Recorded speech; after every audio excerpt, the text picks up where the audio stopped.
Sehat semua? Ada yang sakit? Jadi begini semua juga. Begini semua. Dilihat kukunya itu warna apa? Kuku. Kuku warna apa? Maksudnya jari kuku itu merah, hijau, hitam, biru. Semuanya insya Allah berwarna ungu. Berarti sehat. Bismillahirrahmanirrahim. Assalamualaikum warahmatullahi wabarakatuh. Alhamdulillahirabbil alamin. Wassalatu wassalamu ala Rasulillahi Muhammadin wa ala alihi wa sahbihi ajma'in. Ya Allah, irhamna birahmatika ya arhamar rahimin. Allahumma salli wa sallim wa barik ala Muhammadin wa ala alihi wa sahbihi ajma'in. Bapak Ibu sekalian yang dirahmati oleh Allah, alhamdulillah pada pagi hari ini saya bisa menggantikan Ustadz yang biasanya ngajar. Saya jadi menggantinya atau badannya. Sebisa saya akan menyampaikan materi yang sudah pernah saya lakukan secara praktisi, secara praktek sehari-hari saya dulu. Kira-kira selama 35 tahun saya berkecimpung di dunia jenazah. Karena saya kerja di rumah sakit DKU Bazir ya. Jadi tugas saya diantaranya adalah berki jenazah atau pemulasaraan jenazah. Pengalaman 30 tahun insya Allah saya rangkum dalam sebuah materi yang pada pagi ini akan kami teruskan yang kemarin itu. Di forum ini saya pernah menyampaikan tentang ini. Sudah pernah saya sampaikan. Namun sebelumnya alangkah baiknya kalau kita belajar ini kita baca basmalah dulu. Bismillahirrahmanirrahim. Untuk materi pada pagi hari ini kami ingin meneruskan tentang pemulasaraan jenazah. Kalau tidak salah saya sudah pernah menyampaikan mengenai sekaratul maut. Ya, sekarat itu mabuk, al-maut itu mati. Mabuk mati. Dibilang mati belum, hidup juga sudah tidak ada kehidupan. Jadi mabuk mati, antara hidup dengan mati. Sekarat mati. Sekarat mati itu pasti adanya. Semuanya orang yang mau mati pasti mengalami sakaratul maut.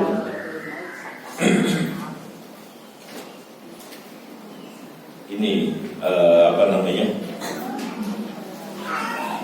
firman Allah yang menunjukkan bahwa kullu nafsin za'iqatul maut. Tentang sekarat mati seperti ini definisinya. Wa ja'at sakratul mauti bil haqq zalika ma kunta minhu tahid. Dan datanglah sakratul maut dengan sebenar-benarnya, itulah yang kamu selalu lari daripadanya.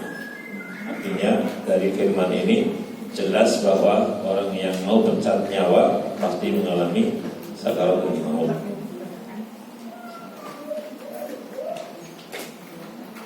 Sudah sampai di mana kemarin ya? Mau ulang sebentar ya? Sebentar. Sekarat mati itu adalah sakitnya sama dengan tusukan 300 pedang. Hadis riwayat Tirmidzi. Jadi saya mengalami betul di situ bahwa kalau orang mau mati dan mengalami sekarat mati itu semua serba sakit.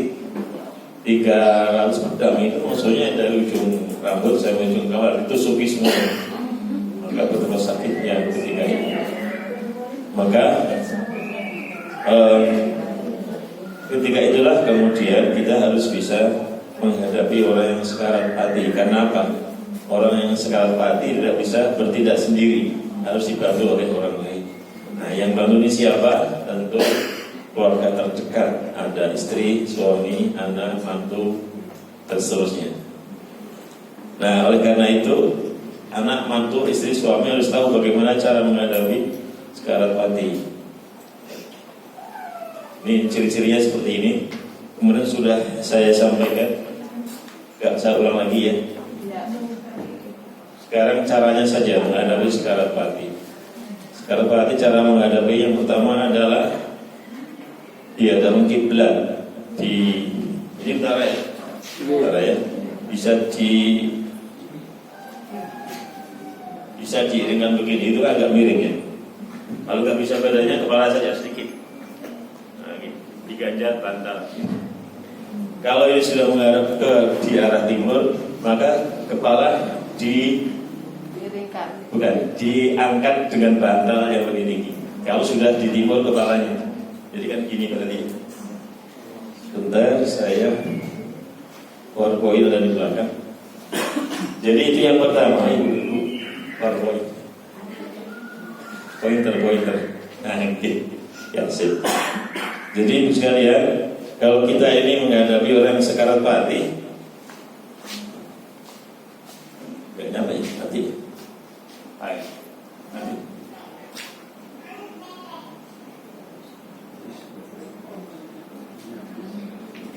On.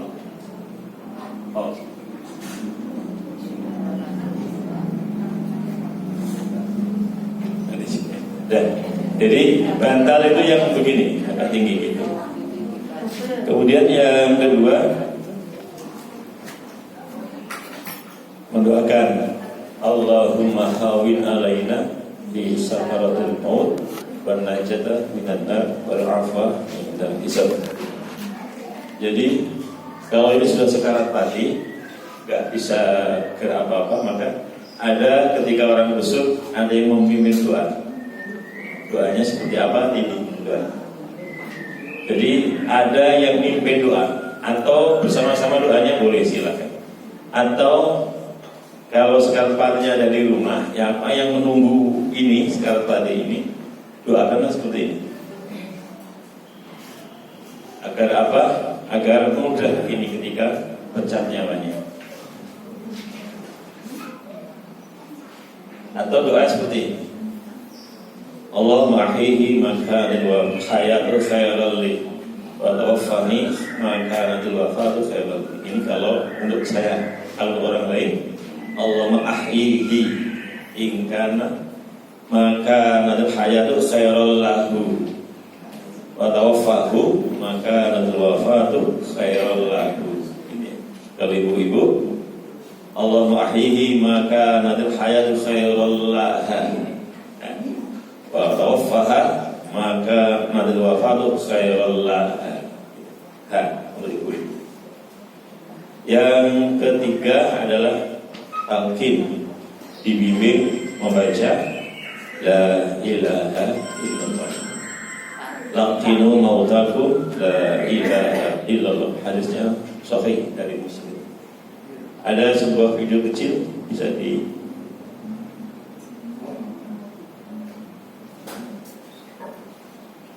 Rasulullah Shallallahu Alaihi Wasallam pernah menghadiri seorang pemuda yang sedang mengalami sakaratul maut. Beliau Shallallahu Alaihi Wasallam berkata kepadanya, ucapkanlah la ilaha illallah. Namun berkali-kali lidah pemuda itu keluh tidak mampu mengucapkan. Kemudian Rasulullah Shallallahu Alaihi Wasallam bertanya kepada perempuan yang berada di hadapan kepala anak muda tersebut, apakah dia masih memiliki seorang ibu? Perempuan itu menjawab, benar wahai Rasulullah, akulah ibunya. Beliau Sallallahu Alaihi Wasallam bertanya kembali, apakah engkau marah kepadanya?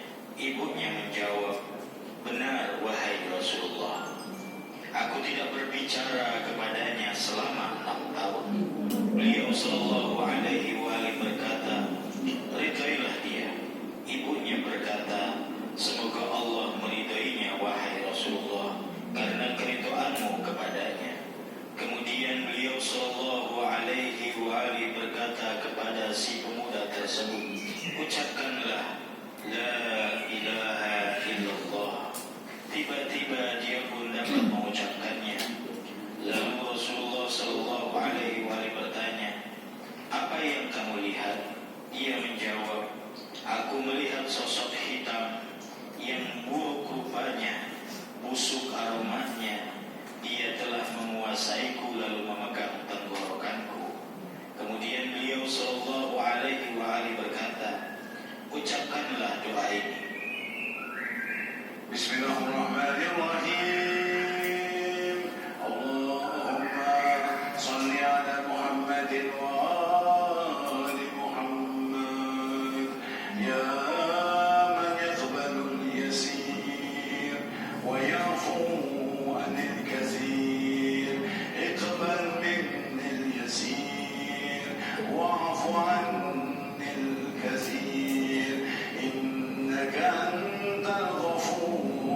bagus pakaian dan wajah, wangi aromanya telah menguasaiku. Dan aku melihat sosok yang hitam tadi telah menjauh dariku. Beliau sallallahu alaihi wasallam berkata kembali, ulangilah doa tersebut. Lalu dia pun mengulanginya dan berkata, aku tidak melihat lagi sosok yang hitam, dan yang aku lihat hanya sosok yang putih telah menguasaiku.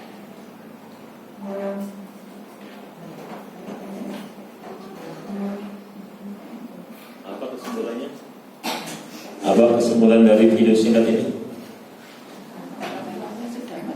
Sekarang saya tanya, ibu-ibu ada anak yang dibenci? Atau ibu yang dibenci oleh orang tua? Tidak ada ya. Semua ridho dengan ibu ya. Dan ibu ridho dengan anak-anak ya. Pasti ya. Insya Allah kalau sudah seperti itu tidak akan menemui orang yang bersosok hitam yang mengenakan tenggorokannya. Sehingga ketika ditalkin dia akan selalu lancar membaca. Caranya dirangkul begini. Boleh tangan, boleh telinga kiri atau kanan, tergantung situasi duduk apa derajatnya ini. Kalau di sini berarti apa?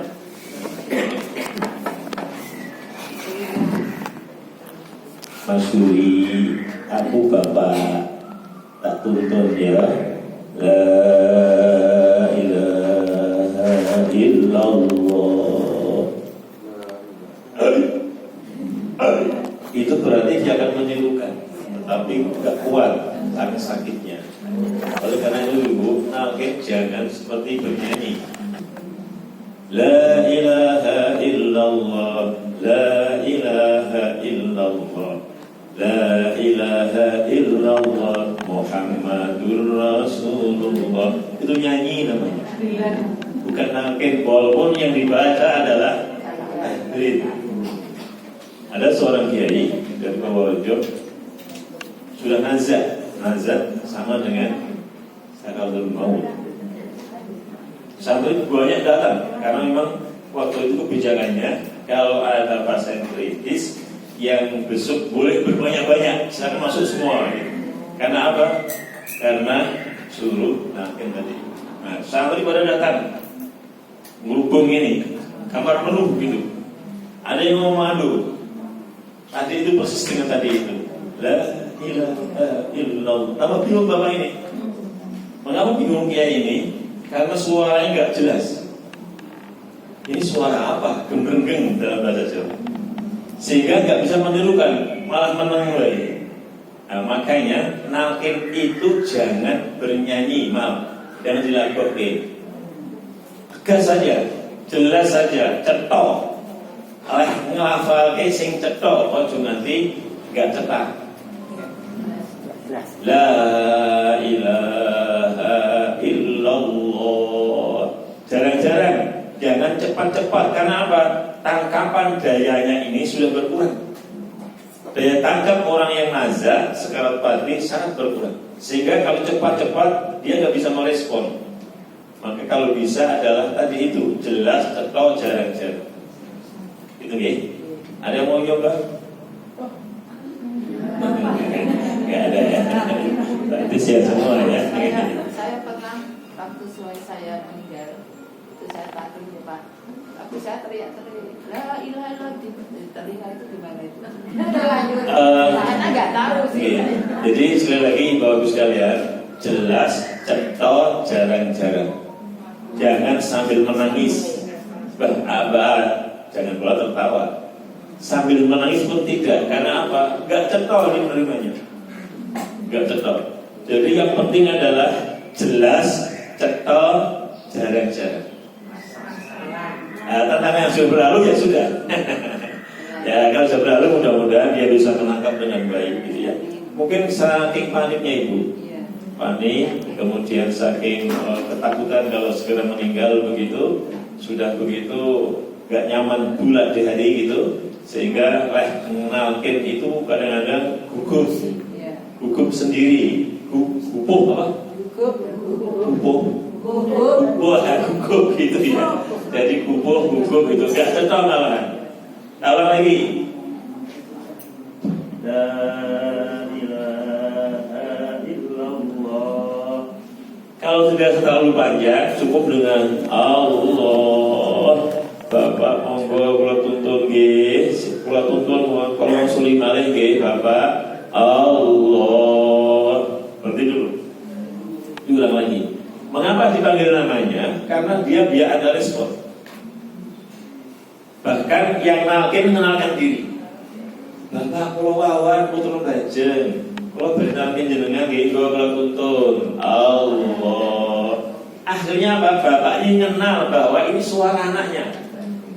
Mengapa suara anaknya? Dia akrab dengan suara anaknya. Dia akrab dengan suara yang akan menalkin dia itu cetok gitu. Dan itu adalah orang terdekat. Maka kalau bisa ibu-ibu, kalau sudah jangan dibahas itu tugas. Ibu yang punya KR itu 2 tahun di ICU. Akhirnya ya yang nalkin bukan keluarganya, karena keluarganya ada di Amerika, di Kanada, di Singapura. 2 tahun itu. Dan anak gak pulang-pulang. Dipaksakan sama tugas. Ya gak apa-apa. Artinya ditalkin sama saja gitu loh. Tapi yang penting adalah tadi itu, yang menerima ini tahu sopo ini gitu. Alangkah bahagianya kalau mengenalkan diri. Aku ibu, aku bojomu Pak, aku iki dan seterusnya. Karena itu penting agar ini mengenal suara talqin tadi itu. Oke. Mengapa harus begitu? Ada hadis Nabi yang sahih, Imam Abu Dawud. An Muaz bin Jabal. Muaz itu perawakannya gede dhuwur ireng, keriting. Hitamnya hitam pekat. Itu Muaz. Dinamakan bin Jabal karena dia anak gunung. Kira-kira anak Wonosari, gunung itu. Maaf ya, yang di gunung itu. Tapi dia rajin sekali minta tausiah kepada Rasulullah. Tausiah, atau tausiah. Iya, menurut tausiah. Artinya minta wasiat. Pakai short, nggak pakai sin loh ya. Tausiah. Batawa saubil haqi. Batawa pakai short, tausiah. Nah, ketika dia rajin minta tausiah Rasulullah itu, ini hadisnya. Apa itu? Mangkana akhir kalami la ilaha illallah dakhala jannah. Siapapun yang akhir ucapannya ketika menjelang ajal kalimat la ilaha illallah, maka ia masuk surga. Jadi hadis ini saya tanya, nalkin itu sudah mati apa menjelang mati? Katanya lagi, tahlil itu menjelang mati apa sudah mati? Sudah. Tahlilan itu menjelang mati apa sudah mati? Sudah. Kenapa? Tahlilan loh. Allah, sekarang saya serahkan kepada jemaah sekalian, pilih yang mana? Tahlil menjelang mati apa tahlilan sudah mati? Nah, serahkan kepada jemaah. Saya nggak mau campur pada di sini. Kalau saya tahlil menjelang mati, gak usahlah tahlilan setelah mati. Maaf loh ya, maaf. Tapi gak apa-apa kalau tahlilan juga gak apa-apa. Kan undang tonggo oke, nyembelih wedhus. Di tetangga saya itu malah nyembelih sapi untuk tahlilan 7, 40, 100. Masih di freezer masih ada daging loh saya. Jadi sapi 1 sampai 100 harinya. Kenapa? Disimpan di freezer. Intinya adalah dibelagi sapi untuk tahlilan, bukan tahlil. Gitu ya. Kalau tahlil la ilaha illallah. Sampai di sini Pak. Maka yang penting pada jemaah sekalian, bagaimana caranya kita masukkan surga orang tua kita? Dengan cara apa? Ini satu-satunya. Maaf, awali sekarang. Bagaimana caranya kita bisa masuk surga dengan anak-anak kita? Ya kan? Anak kita nanti kalau mendampingi kita, nuntun kita, nalkin kita bisa berarti apa? Anak sukses masuk ke surga. Persoalannya adalah, bisakah semua anak kita baca tahlil dengan benar? Pertanyaan ini, bisakah anak kita baca tahlil dengan benar ketika diucapkan ketika kita menjelang mati? Bisakah itu?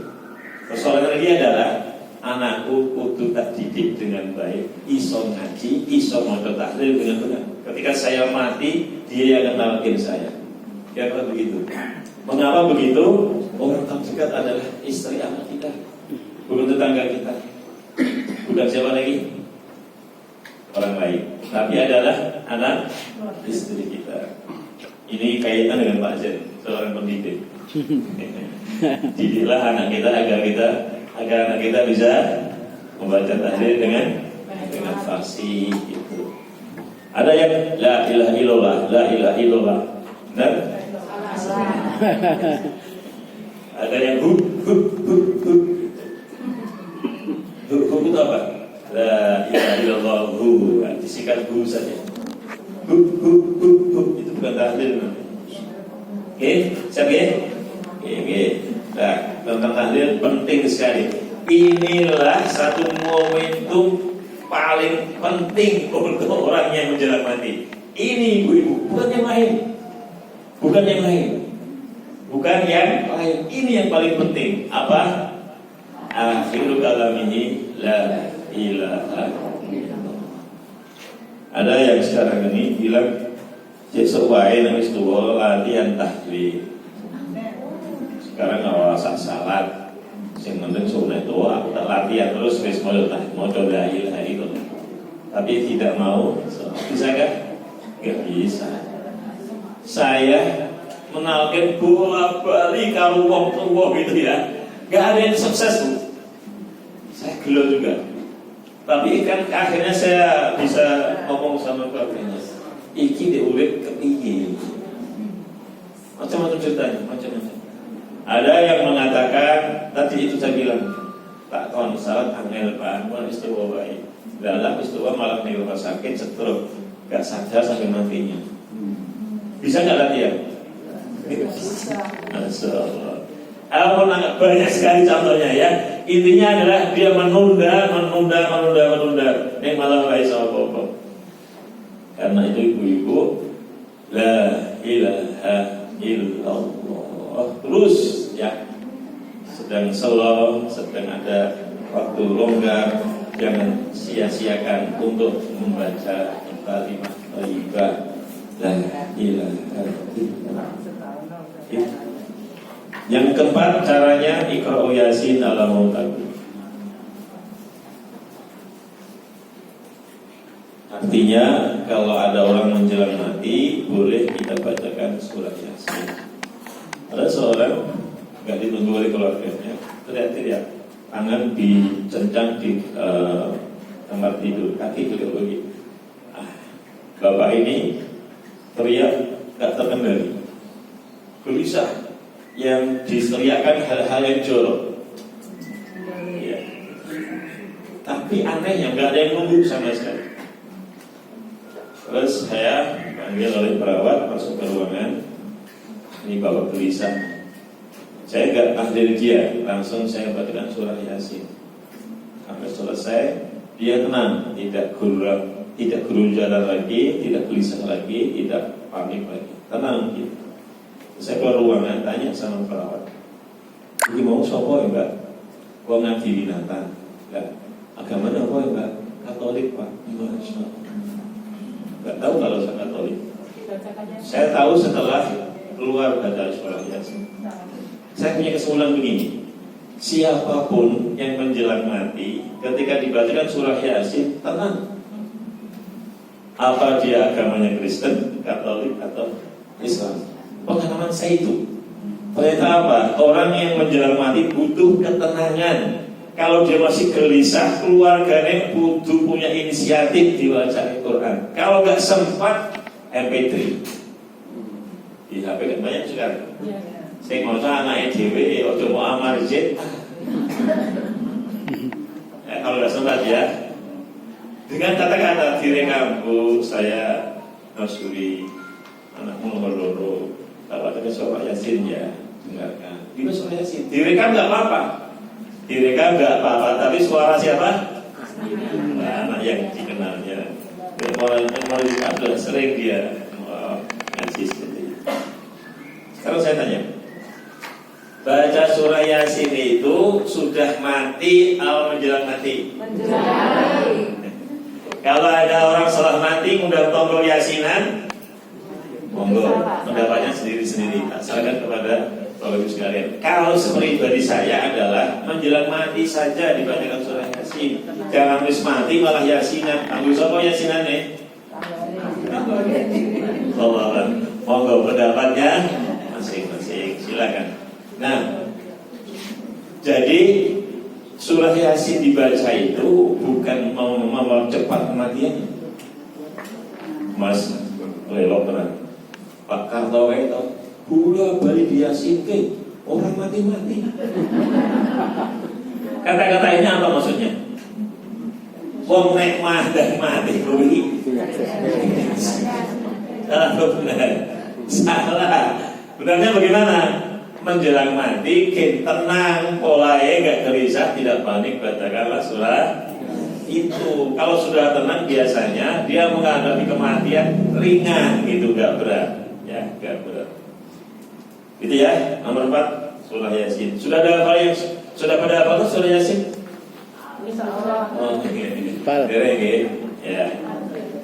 Gak apa, kalau belum baca Quran boleh, ya. Baca Quran boleh. Baca boleh, nggak harus apa. Yang kelima, menyarankan untuk berwasiat. Pak Karto niki anak putu pondok kumpul tadi ngendikan nopo. Pancing untuk Bapak tadi ngendikan nopo, monggo kalau milke dipancing untuk berwasiat. Ya, walaupun kita tidak menjamin dia bisa berwasiat, tapi tetap diingatkan. Tetap diingatkan. Saya sering mengingatkan pasien yang seperti itu. Bapak ini sudah sampai lauk begini dari ngendikan apa? Kadang dia bisa menyampaikan, kadang tidak menyampaikan. Biasanya seorang ibu itu kalau saya suruh, saya masuk kamar ibu gak apa, karena sudah membutuhkan bina rohani gitu. Sudah kumpul semua, saya bilang sama pasien, ibu sama suami. Pak, mari walu untuk rawuh istri. Pitune 19 mau tunggu berarti. Jadi nanti kau apa artinya? Ini yang paling ibu katakan. Anak putuku sing doruku. Hanya itu. Ternyata apa itu? Ada hadisnya begini. Ketika seorang ibu melahirkan anak, gitu, rahim ini berdiri tegak. Kowe tak lahirke lho. Jaga kerukunan antar apa yang saya keluarkan dari sini. Itu rahim itu. Jadi kalau ibu-ibu wasiat kepada anak putune rukun, itu sebenarnya adalah kata-kata dari rahimnya ibu. Orang-orang selain itu, sepanjang yang saya tahu, begitu ibu nasihati, begitu ibu wasiat, mesti adalah sing rukun kalau dulu. Ya apa tidak? Itu rahim itu yang bicara. Oleh karena itu menjelang mati pun masih ingat kata-kata rahimnya itu. Apa? Sing rukun. Atau tukaran. Kalau warisnya yang melimpah, harta yang dibagi banyak, tetap sing rukun. Ojo tukaran. Tapi sebaliknya, saya juga sering mengalami sendiri itu. Begitu ini belum selesai nazarnya, terus dulu bendung dewi-dewi. Bawa bendung, bawa geraji, bawa seluruh. Karena apa? Dure tukaran. Anak wolu orang sing rukun, malah orang sing notaris bareng. Kita jangan di notaris. Ada itu banyak. Gitu itu yang kita pilih yang mana? Yang rukun. Oh jadi tukaran masalah warisan. Masya Allah, kasihan ini ibu ini. Oke ya. Yang penting adalah menyarankan untuk berwasiat. Jangan riba, ibulah keluarga calon jenazah. Mas, kowe ora kedosan. Kowe wis usaha. Bapak ibumu wis mbok obati tenan iki. Ternyata Allah berkehendak lain. Sekarang posisi seperti ini, sing sabar. Bondo sing mbok obati ibu insyaallah ora bakal enak. Mesti ono ijoli. Ini menghibur keluarga, penting ini. Engko nek ana apa-apa ora sajo nangis. Ora sajo kejegan. Sing tenang wae. Ojo nganti do tukaran nek wis rampung. Kene-kene wis jenazah 2 jam, lagi 2 hari. Ini saya. Karena apa? Karena jenazah ini pencet nyawa setelah 2 jam. Maksud saya begini, sempurna loh ya. Sempurna. Jadi sempurnanya orang meninggal itu adalah ketika dinyatakan dokter sudah plus begini ya.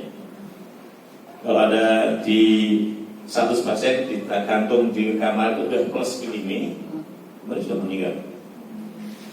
Artinya begitu meninggal ini barangkali yang meninggal baru detak jantungnya berhenti, tapi otak masih hidup. Maka jangan dibawa kamar jenazah dulu sebelum 2 jam, atau letakkan di kamar jenazah, jangan dibawa pulang dulu sebelum 2 jam, atau jangan dimandikan dulu sebelum 2 jam. Karena apa?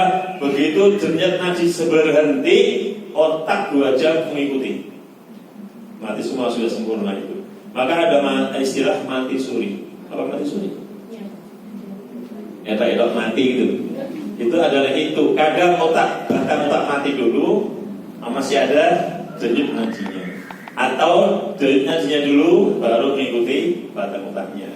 Tergantung situasinya bagaimana. Tapi yang pasti adalah 2 jam pasti saling